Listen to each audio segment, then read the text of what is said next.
The change in my stepson, Ethan, didn't happen overnight. It crept in slowly, quietly, like a shadow stretching longer each day. At first, I thought it was just a phase, teenage mood swings, school stress, or maybe simple exhaustion, but deep down, I felt something wasn't right. Ethan used to be full of life. He laughed loudly, talked endlessly about his favorite video games, and never missed a chance to sit beside me in the living room to share stories about his day. Our evenings were filled with noise, the sound of his footsteps running down the hallway, the television humming softly, and his cheerful voice calling my name. But now, our house felt different. Too quiet. For weeks, Ethan barely spoke. He stopped joining us for dinner, choosing instead to take his plate to his room. His once bright eyes had grown dull, constantly fixed on the floor. Dark circles formed beneath them, as if sleep had abandoned him completely. When I tried to start a conversation, his answers were short, distant, just one or two words before he disappeared behind his closed door. One afternoon, I found him sitting alone on the stairs, staring blankly at the wall. His shoulders were slumped, and his hands trembled slightly in his lap. He looked small, fragile, nothing like the confident boy he used to be. "Ethan?" I said softly, sitting beside him. "What's wrong, sweetheart?" He flinched at the sound of my voice, then forced a weak smile. "Nothing, I'm fine." But his eyes betrayed him. They were glossy, heavy with emotions he was trying desperately to hide. I reached out and gently touched his shoulder. He stiffened under my hand, as if afraid of comfort. That small reaction sent a chill through my chest. That night, long after everyone had gone to bed, I lay awake staring at the ceiling. The house was silent, except for the faint ticking of the clock in the hallway. Just as I was drifting off, I heard something that made my heart skip. Soft crying. It was barely audible, muffled by walls and closed doors, but I recognized it instantly. It was coming from Ethan's room. I got out of bed and walked quietly down the hall. The sound grew clearer with every step. Shaky breaths, broken sobs, the kind that come from holding pain inside for far too long. I stopped outside his door, my hand hovering over the knob. For a moment, I hesitated, unsure whether I should intrude. But the pain in his cries left me no choice. "Ethan?" I whispered, knocking gently. The sobbing stopped instantly. A few seconds passed, then I heard hurried movements inside. The door cracked open just enough for his face to appear. His eyes were red, his cheeks wet with tears. "I was sleeping," he said quickly. My heart broke. "You can talk to me." For a brief moment, I thought he would. His lips trembled, and his eyes filled again. But then something changed. Fear flickered across his face, sharp and sudden. "I'm okay," he said firmly, wiping his face with his sleeve. "Really, I just had a bad dream." Before I could say anything else, he gently closed the door. I stood there in the dark hallway, feeling helpless. From that night on, I paid closer attention. I noticed the way Ethan jumped at sudden noises. How he flinched whenever someone raised their voice. How he checked his phone constantly, then quickly hid the screen when anyone walked by. Sometimes I saw him staring at the front door, as if he were waiting for someone, or afraid of someone coming through it. During dinner, he barely touched his food. When asked about school, he shrugged. When his father joked with him, he forced a small laugh that didn't reach his eyes. The boy who once filled our home with laughter had become a ghost. One evening, while cleaning the living room, I found a crumpled piece of paper tucked between the couch cushions. It looked like a torn notebook page. On it were just two shaky words written in pencil: "Help me." My breath caught. My hands trembled as I stared at those words. I searched the rest of the room, but found nothing else. When I later asked Ethan if he had lost a note, he looked startled. "No," he said quickly. Too quickly. That night, sleep refused to come. My mind raced with terrifying possibilities. Was he being bullied, threatened, manipulated, or was something far darker happening inside our own home? Every instinct inside me screamed that Ethan was carrying a secret too heavy for his young heart. And whatever it was slowly destroying him. I had no idea then that this was only the beginning, that the truth waiting to be uncovered would shake our family to its core and change our lives forever. The next morning arrived far too quickly. I hadn't slept more than a few restless hours, and my thoughts were tangled with fear and unanswered questions. Every time I closed my eyes, I saw Ethan's tear-streaked face and the trembling letters on that crumpled piece of paper. Help me. I forced myself out of bed and went to the kitchen, hoping the familiar routine of making breakfast would calm my racing heart.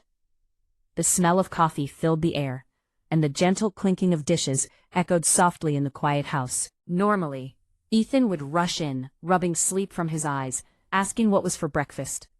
But the doorway remained empty. Minutes passed.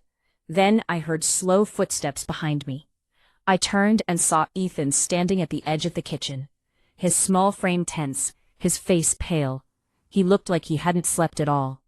His eyes were rimmed with red, and dark shadows hung beneath them. "Good morning," I said softly, trying to sound normal. "I made your favorite." He nodded but didn't move. Something in his expression told me this moment mattered. My heart began to pound as I waited.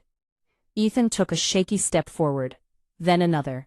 He stood across from me at the counter, gripping the edge so tightly his knuckles turned white.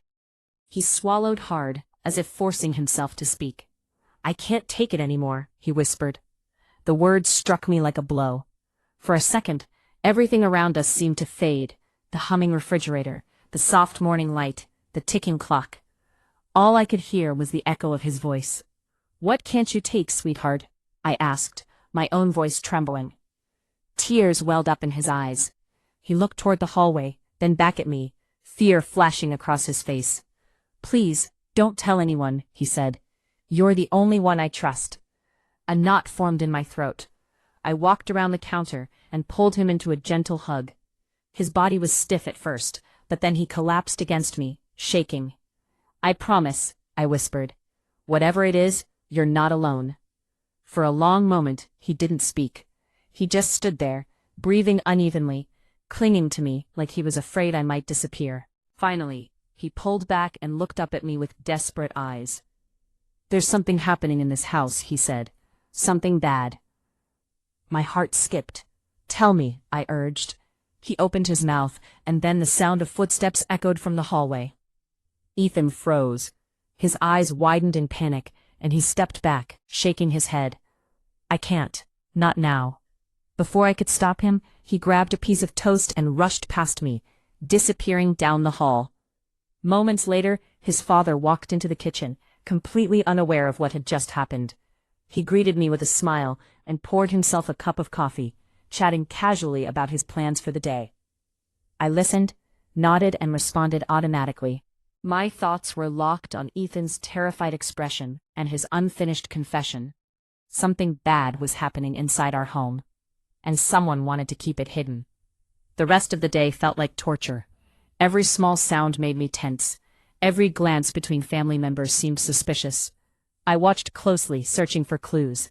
A harsh tone, a threatening look, anything that might explain Ethan's fear. In the afternoon, I found him sitting alone in the backyard, staring at the ground. I joined him quietly, careful not to startle him. "You don't have to say anything if you're not ready," I said gently. "But I want you to know I'm here." He nodded, his jaw clenched tightly. "They said if I talk, everything will get worse." My chest tightened. "Who said that?" His fingers dug into the grass beneath him. "I can't say," he whispered. "Not yet." Then he reached into his pocket and slipped something into my hand. A small flash drive. "Keep this safe," he said. "If anything happens, you'll understand." Before I could ask what it contained, he stood up and walked back inside, leaving me alone with the weight of his fear resting in my palm. That night I lay in bed staring at the ceiling, the flash drive hidden beneath my pillow. My heart pounded in my ears as 1,000 terrifying thoughts raced through my mind. What was on that drive? What secret was Ethan carrying? And how dangerous was it? One thing was certain, the truth was closer than ever, and I was both desperate and terrified to uncover it. Sleep refused to come that night. The small flash drive beneath my pillow felt heavier than a stone, pressing into my thoughts, filling them with fear and endless questions. I lay still, listening to the quiet breathing of the house, waiting for the moment when everyone would finally fall into deep sleep. Hours passed. At last, when the silence felt complete, I slowly slipped out of bed and padded into the living room. The faint glow of the moon filtered through the curtains, casting long shadows across the floor. My heart pounded as I sat in front of the computer, hesitating for one last moment before inserting the flash drive. Part of me wanted to stop. Another part needed the truth. The screen flickered to life. What appeared first was a folder labeled simply, "Don't open if you're scared." My hands trembled as I clicked. Inside were several audio recordings, short video clips, and screenshots of text messages. I opened the first audio file. At once, Ethan's voice filled the room.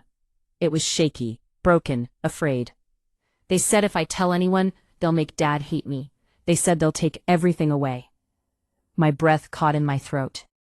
The next file played automatically.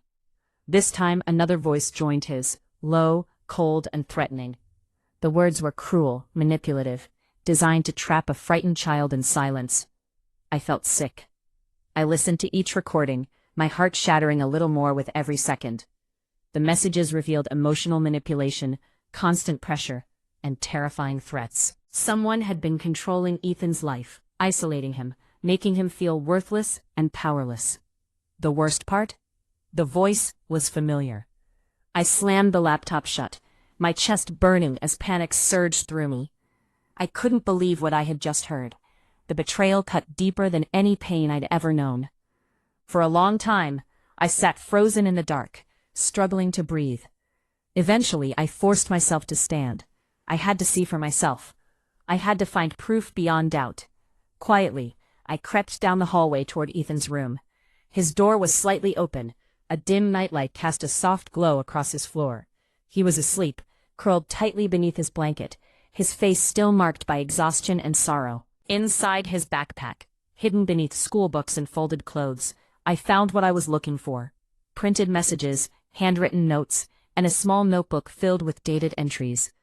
Each page told a story of fear, of warnings, of threats, of control. I sank onto the edge of his bed, gripping the notebook with trembling hands. Tears streamed down my face as I read his private thoughts, his worries, his prayers, his desperate hope that someone would notice his pain. He had been suffering in silence for so long, and I had almost missed it. At that moment, a sound behind me made my heart stop. A floorboard creaked in the hallway. I froze, barely daring to breathe.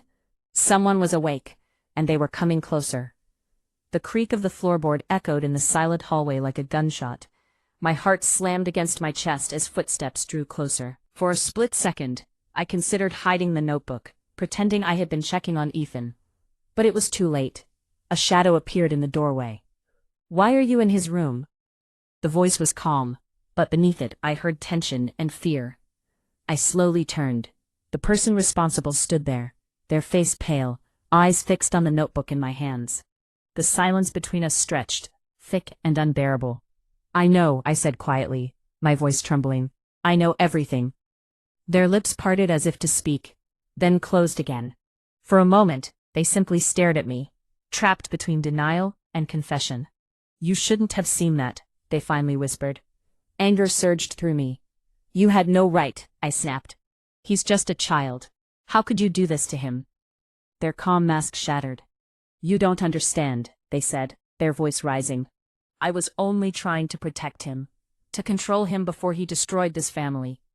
"By threatening him?" I demanded. "By breaking his spirit?" Tears spilled down their face as years of buried emotions erupted.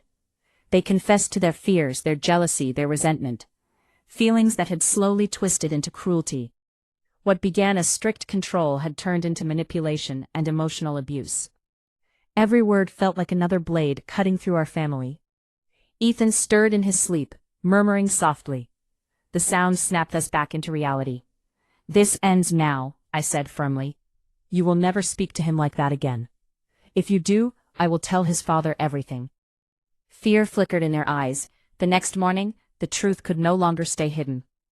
I sat down with Ethan's father and showed him the recordings, the messages, the notebook. His face drained of color as the evidence unfolded. "This can't be real," he whispered. But it was. When he confronted the person responsible, the house filled with shouting, crying, and painful confessions.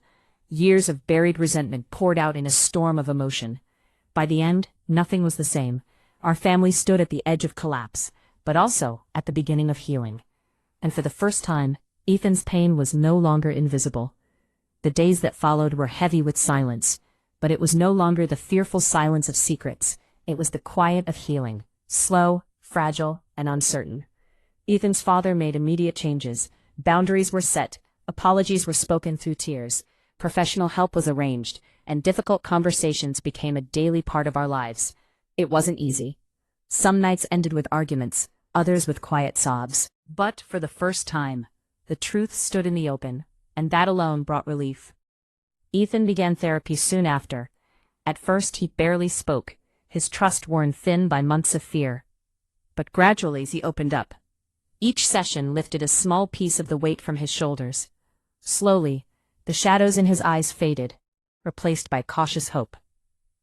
At home, I made it my mission to remind him that he was safe. We cooked together, watched old movies, and took long evening walks where he could speak freely. Sometimes we said nothing at all, and that was okay. The comfort of quiet companionship was healing in its own way.